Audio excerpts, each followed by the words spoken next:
विद्यार्थियों, 8वीं कक्षा के छात्रों, हमारा कल पाठ रह गया था भूमि, मृदा, जल, प्राकृतिक वनस्पति और वन्य जीवन संसाधन।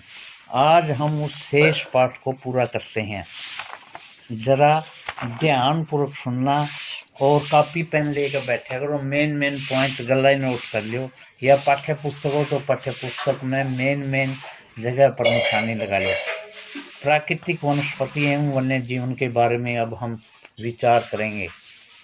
स्कूल के बच्चे हस्तशिल्प प्रदर्शनी में घूम रहे थे। प्रदर्शनी की वस्तुएं देश के विभिन्न भागों से एकत्रित की गई थी। मोना ने एक थैला हाथ में उठाया और कहा, यह बहुत सुंदर हैंडबैग है। अध्यापिका ने कहा, यह जूट से बना हुआ है। क्या आप उन टोकरियों, दीप छतरों और कुर्सियों को देखते हैं? ये बेंत और बांस की बनी है। भारत के पूर्वी तथा उत्तरी पूर्वी आर्द्र प्रदेशों में बांस प्रचुर मात्रा में पैदा किया जाता है। जैसी रेशमी स्कार्फ देखकर उत्साहित थी। यह खूबसूरत स्कार्फ देखो। अध्यापिका ने स्पष्ट किया कि यह रेशम के कीटों से प्राप्त होता है, जो शहतूत के पेड़ों पर पाले जाते हैं। बच्चे समझ गए कि पौधे हमें अनेक विभिन्न उत्पादन प्रदान करते हैं, जिनका उपयोग हम अपने दैनिक जीवन में करते हैं। प्राकृतिक वनस्पति और वन्य जीवन के केवल स्थल मंडल, जल मंडल, वायुमंडल के बीच जुड़े एक संकरे क्षेत्र में ही पाए जाते हैं, जिसे हम जैव मंडल कहते हैं। विद्यार्थियों, जैव मंडल में सभी जीवित जातियां जीवित रहने के लिए एक दूसरे से परस्पर संबंधित और निर्भर रहती हैं। इस जीवन आधारित तंत्र को पारितंत्र कहते हैं। वनस्पति और वन्य जीवन बहुमूल्य संसाधन हैं। पौधे हमें इमारती लकड़ी देते हैं, प्राणियों को आश्रय देते हैं, ऑक्सीजन उत्पन्न करते हैं जिनमें हम सांस लेते हैं, फसलों को उगाने के लिए आवश्यक मृदा की सुरक्षा करते हैं, रक्षक मेखला के रूप में कार्य करते हैं, भूमिगत जल के संग्रहण में सहायता करते हैं, हमें फल, लैक्टस, सारपीन का तेल, गोंद, औषधीय पौधे और कागज प्रदान करते हैं, जो आपके अध्ययन के लिए अत्यधिक आवश्यक है। पौधों के असंख्य उपयोग हैं, उनमें से आप कुछ जोड़ सकते हैं। वन्य जीवन के अंतर्गत जंतु, पक्षी, कीट व जलीय जीव रूप में आते हैं। उनसे हमें दूध, मांस, खाल, ऊन प्राप्त होती है। कीट जैसे मधुमक्खी हमें शहद देती है, फूलों के परागण में मदद करती हैं और पारितंत्र में अपघटित के रूप में एक महत्वपूर्ण भूमिका निभाती हैं। चिड़ियाँ अपने भोजन के लिए कीटों पर निर्भर रहती हैं और अपघटकों के रूप में कार्य करती हैं। गिद्ध मृत जीव जंतुओं को खाने के कारण एक अपमार्जक है और पर्यावरण का एक महत्वपूर्ण शोधक समझा जाता है।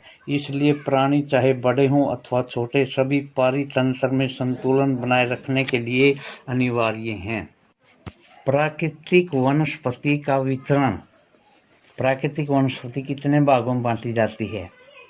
वनस्पति की वृद्धि मुख्य रूप से तापमान और आर्द्रता पर निर्भर करती है। विश्व की वनस्पति के मुख्य प्रकारों को हम 4 वर्गों में बांट सकते हैं, जैसे वन, घास, स्थल, गुलम और टुंड्रा। जैव वाले क्षेत्रों में विशाल वृक्ष उग जाते हैं। इस प्रकार वन प्रचुर जल आपूर्ति वाले क्षेत्रों में ही पाए जाते हैं। जैसे जैसे आर्द्रता कम होती है, वैसे वैसे वृक्षों का आकार और उनकी सघनता कम होती जाती है। सामान्य वर्षा वाले क्षेत्रों में छोटे आकार वाले वृक्ष और घास उगती हैं, जिनसे विश्व के घास स्थलों का निर्माण होता है। कम वर्षा वाले शुष्क प्रदेशों में कंटीली झाड़ियां ही उगती हैं।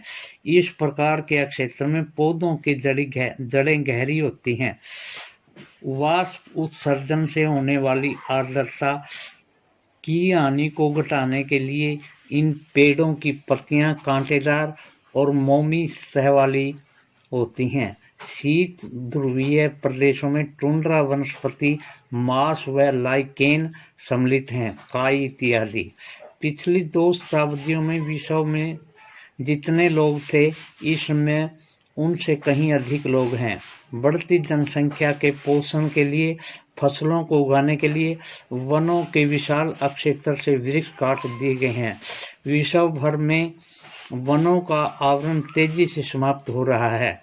इस बहुमूल्य संसाधन के संरक्षण की तुरंत आवश्यकता है।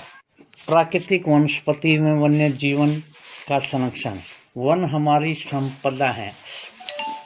पौधे जंतुओं को आश्रय प्रदान करते हैं और साथ ही पारितंत्र को भी अनुरक्षित रखते हैं। जलवायु में परिवर्तन और मानव हस्तक्षेप के कारण पौधों और जंतुओं के प्राकृतिक आवास नष्ट हो सकते हैं। बहुत सी जातियां असुरक्षित अथवा संकटापन्न हैं और कुछ लुप्त होने के कगार पर हैं। वन उन्मूलन, मृदा अपरदन, निर्माण कार्य, दावानल और भूस्खलन में से कुछ मानव और प्राकृतिक कारक हैं जो मिलकर इन महत्वपूर्ण प्राकृतिक संसाधनों के लुप्त होने की प्रक्रिया को बढ़ावा देते हैं। आज की मुख्य चिंताओं में से एक अनाधिकार शिकार करने की संख्या बढ़ाना है। से कुछ प्रजातियों की संख्या तेजी से कमी आई है, परंतु खाल, चमड़ा, नाखून, दांत और पंखों के साथ साथ सींगों को एकीकरण और गैर कानूनी व्यापार के लिए जंतुओं का अनाधिकार शिकार किया गया है। इनमें से कुछ जंतु चीता, शेर, हाथी, ब्लैक बक, मगरमच्छ, दरियाई घोड़ा, हिम तेंदुआ, शुतुरमुर्ग और मोर हैं। इनका संरक्षण जागरूकता बढ़ाकर किया जा सकता है। राष्ट्रीय उद्यान, वन्य जीव अभयारण्य, जैव मंडल निश्चय ही हमारी प्राकृतिक वनस्पति और वन्य जीवन को सुरक्षित रखने के लिए बनाए जाते हैं। संकरी घाटियों, झीलों और आर्द्रभूमि का संरक्षण मूल्यवान संसाधन नष्ट होने से बचाने के लिए आवश्यक है। यदि प्रजातियों की सापेक्ष संख्या को भंग न किया जाए तो पर्यावरण में संतुलन बना रहता है और यदि नष्ट कर दिया जाए तो गड़बड़ हो सकती है। विश्व के अनेक भागों में मनुष्य ने अपने क्रियाकलापों से अनेक प्रजातियों के प्राकृतिक आवासों में उथल-पुथल कर दी है। अनेक पक्षियों और जीव जंतुओं के अंधाधुंध शिकार के कारण ये विलुप्त हो गए हैं या विलुप्त होने के कगार पर हैं। प्रादेशिक और सामुदायिक स्तर पर जागरूकता कार्यक्रम जैसे सामाजिक वानिकी वन महोत्सव और प्रोत्साहित करना चाहिए। स्कूल के बच्चों को पक्षी देखने और प्राकृतिक कैंपों में जाने के लिए प्रोत्साहित करना चाहिए ताकि वे विविध जातियों के निवास का अवलोकन कर सकें। बहुत से देश पक्षियों और पशुओं को मारने और उनके व्यापार करने के विरुद्ध हैं। भारत में शेरों, चीतों, हिरणों, भारतीय सारंग और मोर को मारना अवैध है। एक अंतर्राष्ट्रीय परिपाटी CITEM species of world fauna की स्थापना की गई है, जिसने प्राणियों और पक्षियों की अनेक जातियों की सूची तैयार की है। इस सूची में दिए गए सभी पक्षियों और प्राणियों के व्यापार करने पर प्रतिबंध लगाया गया है। पौधों और प्राणियों का संरक्षण प्रत्येक नागरिक का नैतिक कर्तव्य है।